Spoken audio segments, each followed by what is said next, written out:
two leading objects of commercial gain have given birth to wide and daring enterprise in the early histories of Americas: the precious metals of the South and the rich peltries of the North. While the fiery, magnificent Spaniard, inflamed with a mania for gold, has extended his discoveries and conquests over those brilliant countries scorched by the ardent suns of the tropics, the adroit and buoyant Frenchman and the cool and calculating Briton have pursued the less splendid, but no less lucrative, traffic in furs amid the Hyperborean regions of the Canadas until they have advanced even within the Arctic Circle. These two pursuits have thus, in a manner, been the pioneers and precursors of civilization. Without pausing on the borders, they have penetrated at once, in defiance of difficulties and dangers, to the heart and savage continents, laying open the hidden secrets of the wilderness, leading the way to remote regions of beauty and fertility that might have remained unexplored for ages, and beckoning after them the slow pausing steps of agriculture and colonization. It was the fur trade, in fact, which gave early sustenance to the vitality to the great Canadian provinces. Being destitute of precious metals at the time, the leading object of American enterprise, they were long neglected by the parent country. The French adventurers, however, who had settled on the banks of the St. Lawrence, soon found that in the rich peltries of the interior they had sources of wealth that might almost rival the mines of Mexico and Peru. The Indians, as yet unacquainted with the artificial value given to some descriptions of furs, in civilized life brought quantities of the most precious kinds and bartered them away for European trinkets and cheap commodities. Immense profits were thus made by the early traders, and the traffic was pursued with avidity. As the value of furs soon became scarce in the neighborhood of the settlements, the Indians of the vicinity were stimulated to take a wider range in their hunting expeditions.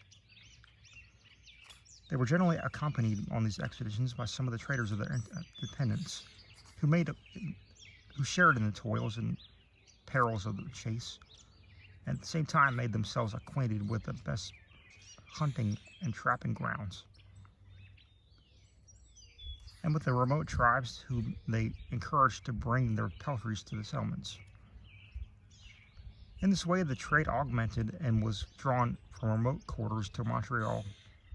Every now and then, a large body of the Ottawas, Hurons, and other tribes who hunted in the countries bordering on the Great Lakes would come down in a squadron of light canoes, laden with beaver skins or other spoils of their year's hunting. The canoes would be unladen, taken on shore, and their contents disposed in order. A camp of birch bark would be pitched outside the town, and a kind of primitive fair opened with that grave ceremonial so dear to the Indians. An audience would be demanded of the Governor General, who would hold a conference with the becoming state, seated in an elbow chair, with the Indians ranged in semicircles before him. Seated on the ground and silently smoking their pipes, speeches would be made, presents exchanged with the audience would break up in universal good humor. Now would ensue a brisk traffic with the merchants, and all Montreal will be alive with naked Indians running from shop to shop, bargaining for arms, kettles, knives, axes, blankets, bright-colored cloths, and other articles of use or fancy, upon which all which, says an old French writer, the merchants were sure to be clear at least 200%. There was no money used in this traffic, and after a time all payment was spirituous liquors was prohibited. In consequence of the frantic and frightful excesses and bloody brawls which they were apt to occasion, Their wants and caprices being supplied, they would take leave of the governor, strike their tents, launch their canoes, and ply their way up the Ottawa to the lakes. A new and anomalous class of men gradually grew out of this trade. They were called the coureurs de bois, rangers of the woods. Originally men who had accompanied the Indians in their hunting expeditions and made themselves acquainted with remote tracts and tribes, who now became, as it were, peddlers of the wilderness. These men would set out for Montreal with canoes well stocked with goods, with arms and ammunition, and would make their way up the mazy, wandering rivers that interlaced the vast forests of the Canadas, coasting the most remote lakes and creating new wants and habitudes among the natives. Sometimes they sojourned for months among them, assimilating to their tastes and habits with the happy facility of Frenchmen, adopting in some degree with the Indian dress, and not unfrequently taking to themselves Indian wives. 12, 15, 18 months would often elapse without any tiding of them, and when they would come sweeping their way down the Ottawa in full glee, their canoes laden down with packs of beaver skins. Now came the time for revelry and extravagance. "You will be amazed," says an old writer already quoted, "if you saw how lewd these peddlers are when they return, how they feast and game, and how prodigal they are not only in their clothes, but upon their sweethearts. Such as of them as merit have the wisdom to retire to their own houses, but the bachelors act just as the East India men and pirates are wont to do, for they lavish, eat, drink, and play all the way as long as the goods hold out. And when these are gone, they e'en sell their embroidery, their lace, and their clothes. This done, they are forced upon a new voyage and for substance.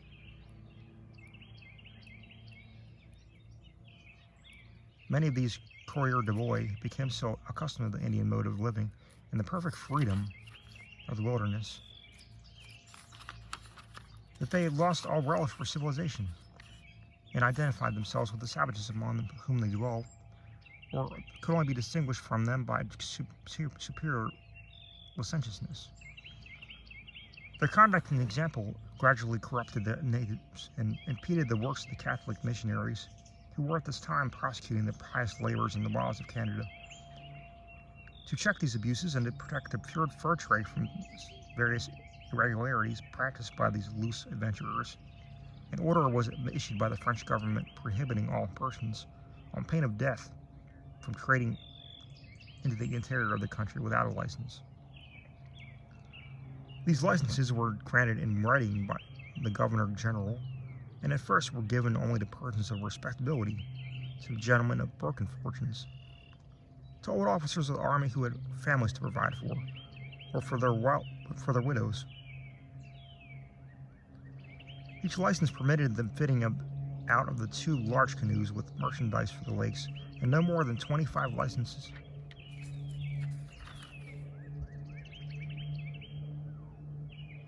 were to be issued in 1 year.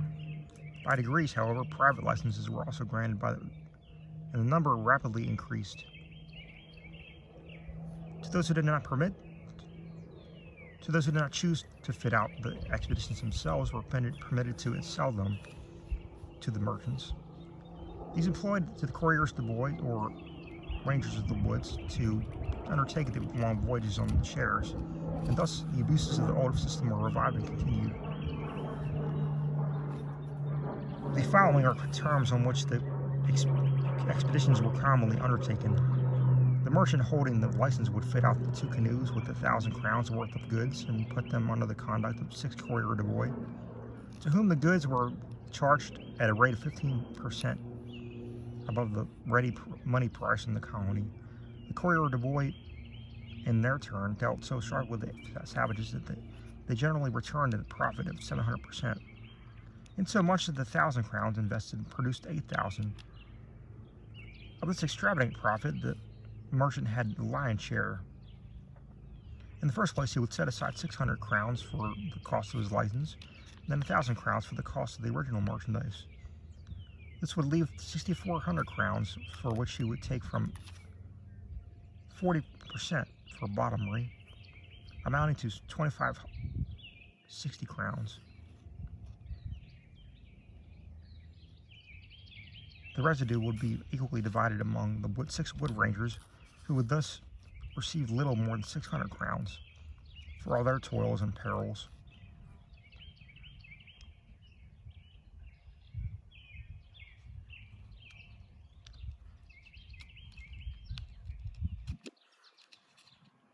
The pious missionaries employed by the Roman Catholic Church were to convert the Indians, did everything in their power to counteract the profligacy carried and propagated by these men in the heart of the wilderness.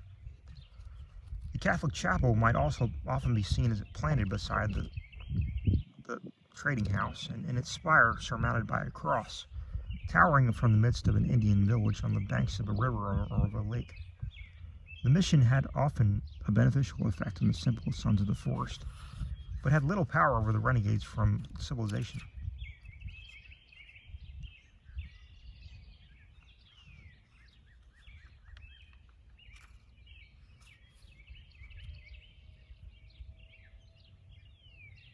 At length, it was found necessary to establish fortified posts at the confluence of the rivers and the lakes for the protection of the trade and the restraint of these profligates of the wilderness. The most important of these was at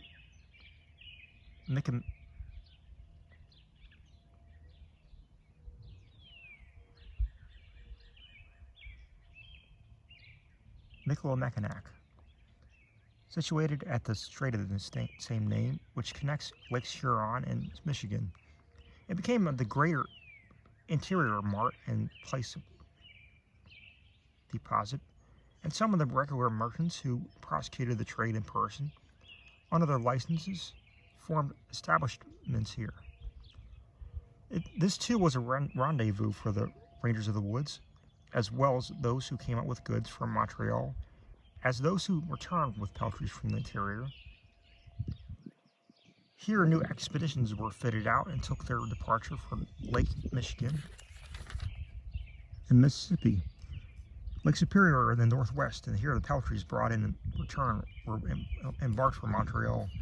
The French merchant at his trading post in those primitive days of Canada was a kind of commercial patriarch. With the lax habits and easy familiarity of his race, he had a little world of self-indulgence and misrule around him.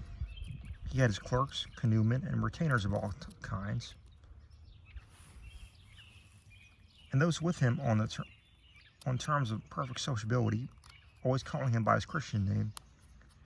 He had his harem of Indian beauties and his troop of half-breed children.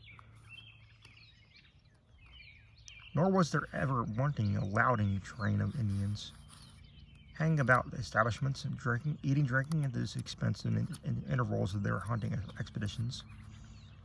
The Canadian traders for a long time had troublesome competitors in the British merchants of New York.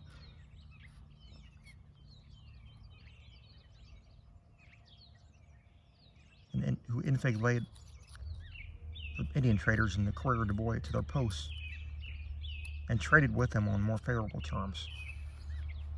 A still more formidable opposition was organized in the Hudson Bay Company, chartered by Charles II in 1670, with the exclusive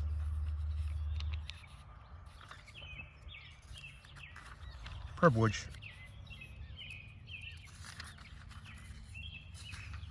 of establishing trading houses on the shores of that bay and the tributary rivers, a privilege of which they have maintained to the present day. Between this British company and the French merchants of Canada, feuds and contests arose about alleged infringements on territorial limits.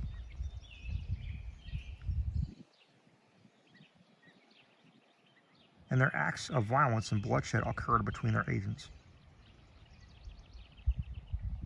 In 1762, the French lost possession of Canada, and the trade fell principally into the hands of British subjects. For a time, however, it shrunk within narrow limits. The old Coureur de Bois were broken up and dispersed, or where they could be met with, were slow to accustom themselves to the habits and manners of their British employers. They missed the freedom, indulgence, and familiarity of the old French trading houses, and did not relish the sober exactness, reserve, and method of the newcomers. The British traders, too, were ignorant of the country and distasteful of the natives. They had reason to be so. The treacherous and bloody affairs of Detroit and Michilimackinac showed them the lurking hostility cherished by the savages, who had too long been taught by the French to regard them as enemies. It was not until the year 1766 that the trade regained its old channels, but it was then pursued with avidity and emulation by individual merchants, and soon this transcended its former bounds. Expeditions were fitted out by various persons from Montreal, Michilimackinac,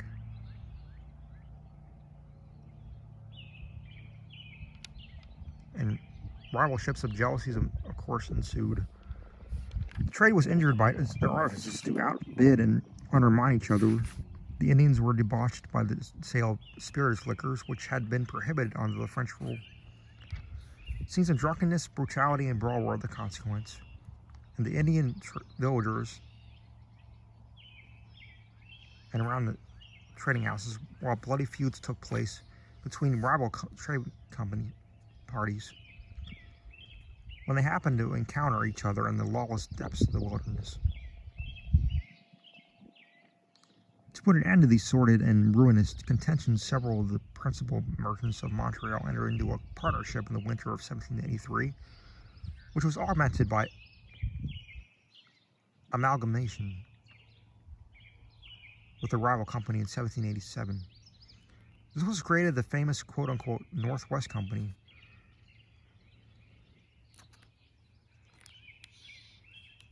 which for a time held a lordly sway over the wintry lakes and boundless forests of the Canadas, almost equal to that of the East India Companies over the voluptuous climes and magnificent realms of the Orient.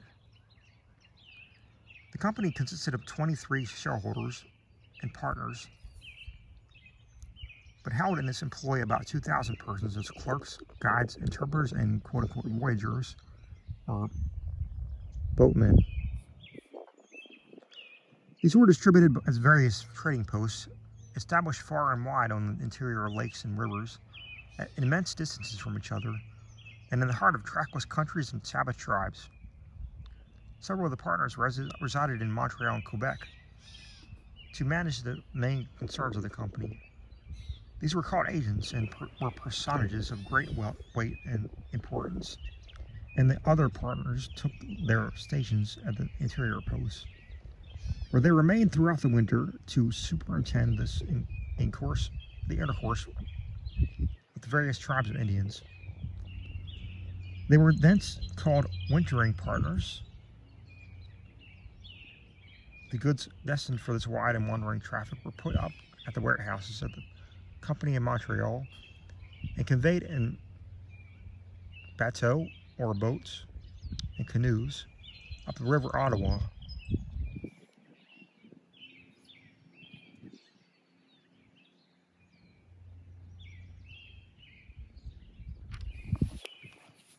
Which falls into the South Lawrence near the Montreal, and by other rivers and portages to Lake Nipissing, Lake Huron, Lake Superior, and thence by several chains of great and small lakes to Winnipeg, Lake Athabasca, and the Great Slave Lake. This singular and beautiful system of internal seas, which renders an immense region the wilderness, so inaccessible to the fair bark of the Indian or the trader, was studied by the remote posts of the company, where they carried on their traffic with the surrounding tribes. The company, as we have shown, was at first a spontaneous association with merchants, but after it became regularly organized, admission into it became extremely difficult. A candidate had to enter, as it were, quote-unquote, before the mast, to undergo a long probation and to rise slowly by his merits and services. He began at an early age as a clerk, and has served an apprenticeship of 7 years, for which he received £100 sterling, was maintained at the expense of the company, and furnished with suitable clothes and equipment. His probation was generally passed at the interior trading posts, removed for years from civilized society, leading a life almost as wild and precarious as the savages around him.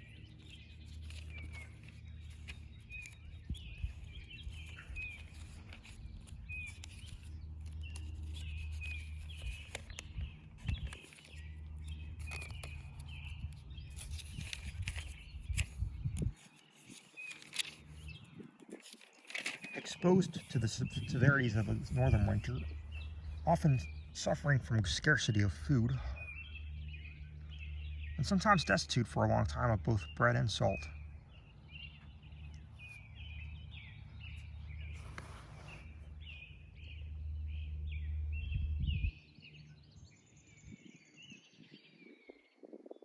When his apprenticeship had expired, he received his salary according to his deserts, varying from 80 to 160 pounds sterling, and was now eligible to the great object of his ambition, a partnership in the company, though years might yet elapse before he attained to that enviable station.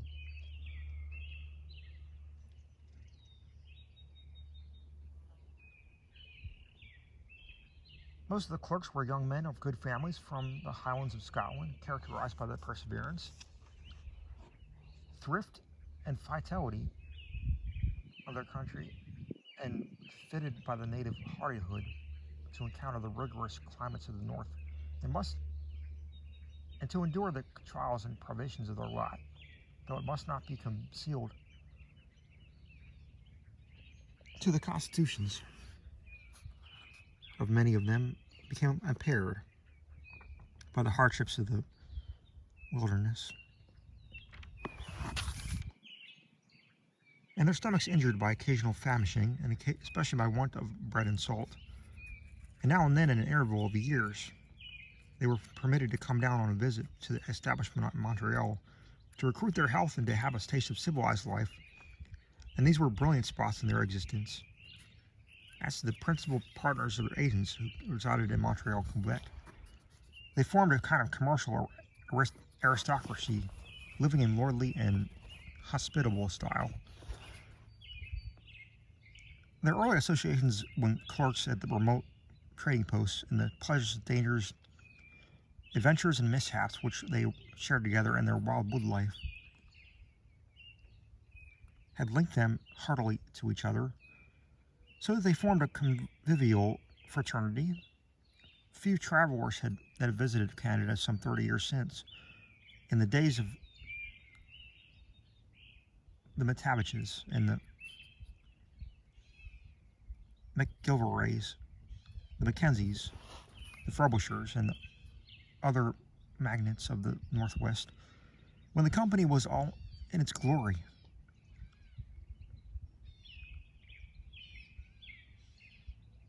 But must remember the round of feasting and revelry kept up among these Hyperborean nabobs. Sometimes one or two partners recently from the interior posts would make their appearance in New York in the course of a tour of pleasure and curiosity.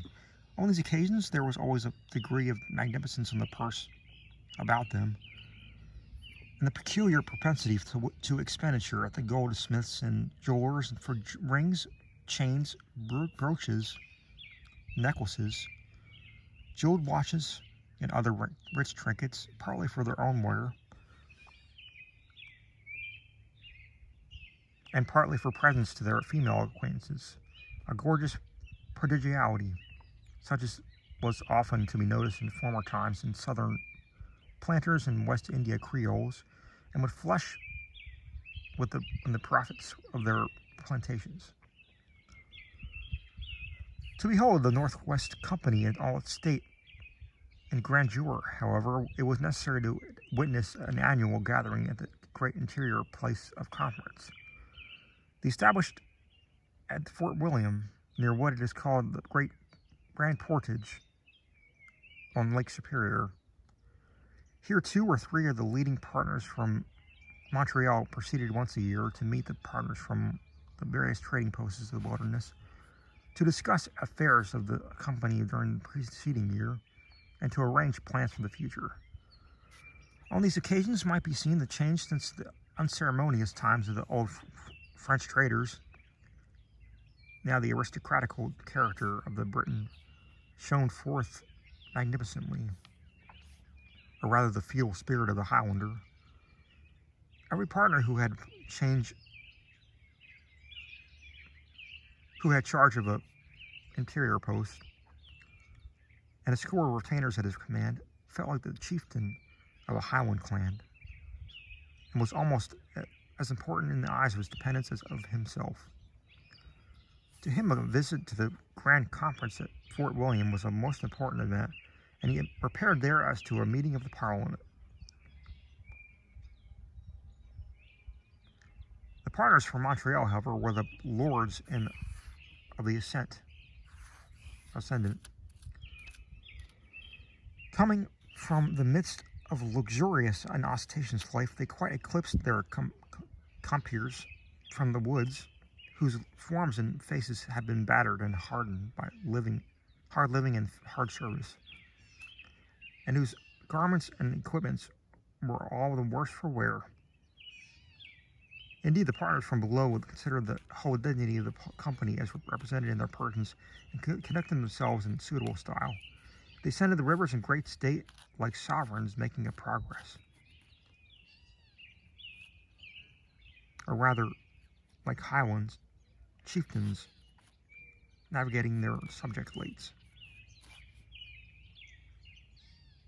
They were wrapped in rich furs. Their huge canoes were freighted with every convenience and luxury and manned by Canadian voyagers, and obedient as Highland clansmen.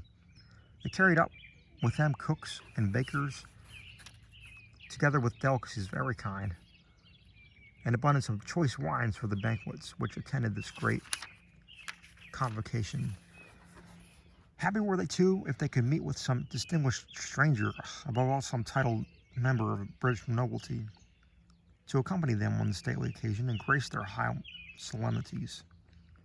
Fort William, the scene of this important annual meeting, was a considerable village on the banks of the Lake Superior. Here, an immense wooden building was the great council hall, as also the banqueting chamber, decorated with Indian arms and accoutrements, and the trophies of the fur trade. The house swarmed at this time with traders and voyagers, some from Montreal bound to the interior posts, some from the interior posts bound to Montreal. The councils were held in great state, for every member felt as if sitting in Parliament, and every retainer and dependent looked upon to ambassades with awe. As to the House of Lords, there was a vast deal of solemn deliberation and hard Scottish reasoning, with the occasional swell of pompous declamation. These grave and weighty councils were alternated by huge feasts and revels, like some of the old feasts described in Highland castles. The tables in the great banqueting hall room groaned under the weight of game of all kinds, of venison from the woods and fish from the lakes, with hunters' delicacies, such as buffalo tongues and beaver tails,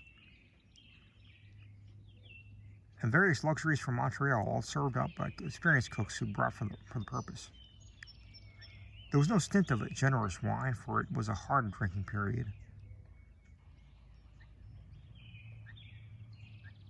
A time of loyal toasts and bacchanalian songs and brimming bumpers.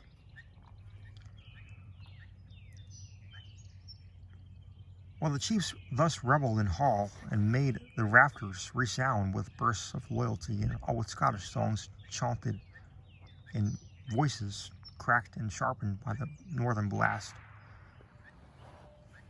their merriment was echoed and prolonged by a mongrel legion of retainers and Canadian voyagers, half-breeds Indian hunters and vagabond hangers on, and who feast sumptuously without on the crumbs that fell from their table, and made the welkin ring with their old French ditties, mingled with Indian whelps and yelpings and yells.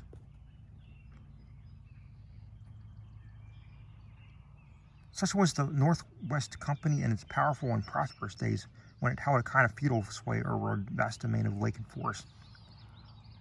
We are dwelling too long, perhaps, upon these individual pictures, indeed to us by the associations of early life, when, as yet a stripling youth, we have sat at the hospitable boards of the mighty Northwesterners, then lords of the ascendant at Montreal, and gazed with wondering and inexperienced eye of the baronial wassailing, and listened with astonished ear to their tales of hardships and adventures. It is one object of our task, however, to present scenes of the rough life of the wilderness, and we are tempted to fix these few memorials with the transient state of things fast passing into oblivion. For the feudal state of Fort William is at an end, and its council chamber is silent and deserted. It is at an end. Its banquet hall no longer echoes to the burst of loyalty or the all-the-world ditty. The lords of the lakes and forests have passed away, and the hospitable magnates of Montreal, where are they?